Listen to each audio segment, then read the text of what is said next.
The wet wedding was my action sequence. It's my fight at the end of the Avengers. It's the closest I get. You're in the wet wave. It's meant to be the wedding weather from hell during the wedding from heaven. So they were just blasting us in the face with water and wind. And it was funny because it makes you a group, you know, you really band together, but also no one wants to stand at the front because that's where you get the brunt of it and stuff. And it was a lot of fun, but it was really, really wet. You know, we didn't say to anybody, look horrified and be horrified, because they were horrified being placed under these tons of water. We obviously got totally drenched when we come out of the wedding. Sort of adds to the comedy, really, this gale force winds building, and then we had to make our way all the way up this cliff top right to the house, where there's a marquee waiting for us for the party. So tottering down this cliff in gale force winds with, you know, these fire engine hoses being sprayed right in your face was quite hard to deal with, but you didn't have to act, so it was fine.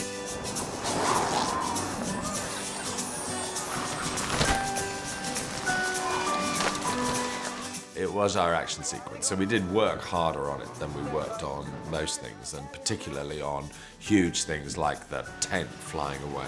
It took a lot of testing, and we had to make models of it, and the special effects company, Mark Holt, he did numerous tests of it where it tried out various sections of the tent in London. I think they spent most of their money making that tent fly away. I think that was where a lot of the budget went, because they didn't spend it on the time travel effects, so they just said for our big kind of sequence.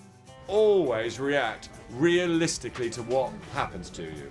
So if you don't get hit by a particular splash of water, don't pretend that you have been. They just put a big load of water in the middle of the top of it, like sagging, and then opened it and on top of a group of people. And I didn't get that, and neither did Rachel. We were really lucky, but Vanessa got it really badly. We had quite a lot of fun with the big split. Everybody just laughed and laughed so much, and then they all run into the house absolutely dripping.